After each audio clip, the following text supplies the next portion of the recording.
An exhibit featuring Copper Country history is traveling around the Keweenaw.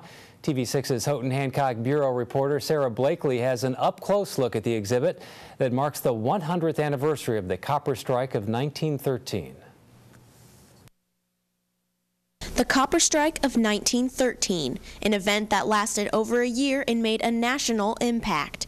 Gary Kaunanen, a historian that worked on the Tumult and Tragedy Copper Strike exhibit, says the tensions during the strike came out of the Progressive era, when organized labor unions were gaining strength across the U.S. The strike was an opportunity for organized labor to come into the region and try and help workers assert rights, especially the normal things: wages, working hours, and conditions. The strike caused turmoil across the Keweenaw Peninsula, accounting for hundreds of deaths.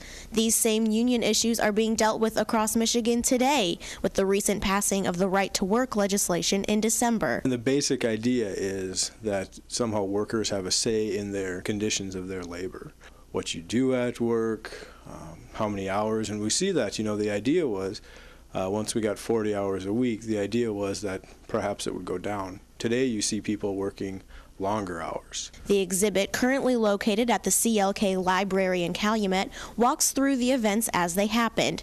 Project manager Eric Nordberg says the exhibit was created for the 100th anniversary of the strike. He says even after 100 years, the tragedies still have an impact on the community. If you look back to the 1913 strike, if you look back to the tragedy at Italian Hall, that people do still carry a lot of opinions, a lot of feelings, a lot of emotions about those things, and I think in some ways it's natural that the place that you live in you value.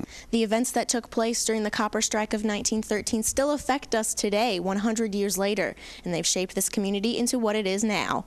Sarah Blakely, TV6 News, Calumet.